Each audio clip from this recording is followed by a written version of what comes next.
नमस्ते। हर बिल पर ये जीएसटी जीएसटी जीएसटी। कभी सोचा है कि आखिर ये है क्या? चलिए आज इसे फटाफट समझते हैं एकदम आसान भाषा में। जीएसटी को लेकर थोड़ा कंफ्यूजन है कि ये काम कैसे करता है। अरे टेंशन की कोई बात नहीं। चलिए अगले कुछ पलों में इस पूरी गुत्थी को सुलझा ही लेते हैं। तो सीधे मुद्दे पर आते हैं। सोचिए जरा, 2017 से पहले ना टैक्स का एक पूरा जंगल हुआ करता था। VAT, sales tax, excise duty, custom duty और ऐसे 13 और, मतलब कुल मिलाकर 17 अलग अलग टैक्स। बाप रे, सिर घूम जाता था, है ना। फिर इन सबको हटाकर आया सिर्फ एक tax, goods and services tax, यानी जीएसटी। एक देश एक टैक्स। आइडिया तो बड़ा सिंपल था। पर ये असल में काम कैसे करता है, इसको समझने का सबसे अच्छा तरीका है एक प्रोडक्ट के सफर को देखना। तो तैयार है? चलिए पैसे का पीछा करते हैं। तो कहानी शुरू होती है एक दुकानदार से। मान लीजिए उसने कोई सामान खरीदा पूरे 100 रुपए में। ये है वो सामान की असली कीमत। अब इस 100 रुपये पर उसे देना पड़ा 10% जीएसटी। हाँ, ये 10% हम बस एक उदाहरण के लिए ले रहे हैं, असली रेट्स अलग होते हैं। तो 100 का 10% कितना हुआ? 10 रुपए। ये टैक्स दुकानदार ने सरकार को दे दिया। सिंपल।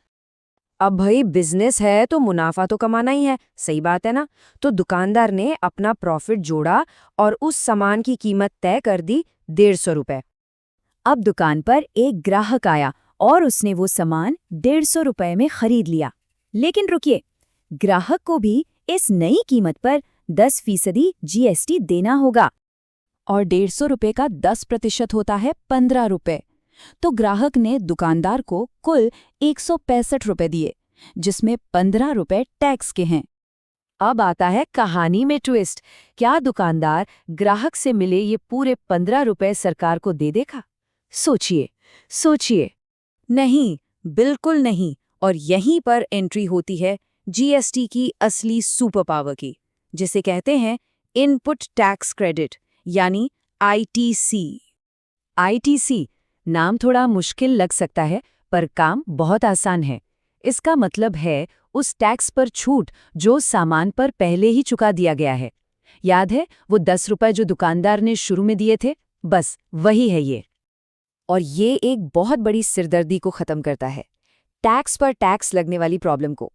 पहले यही होता था और चीजें फालतू में महंगी हो जाती थीं। तो फिर फाइनल टैक्स का हिसाब किताब कैसा दिखेगा? चलिए फटाफट कैलकुलेट करते हैं। हिसाब एकदम सीधा है।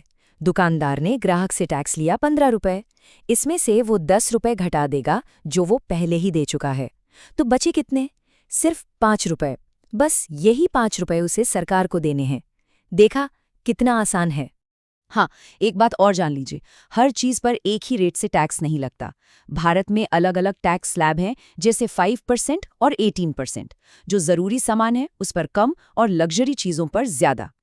तो सबसे जरूरी बात क्या है, वो ये है कि ये पूरा सिस्टम बनाया ही ऐसे गया है कि टैक्स के ऊपर टैक्स न लगे, मतलब डबल टैक्स का खेल खत्म।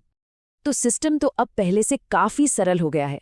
लेकिन अगली बार जब कुछ खरीदें तो ये जरूर सोचिएगा कि जीएसटी ने उस चीज की फाइनल कीमत पर क्या असर डाला है।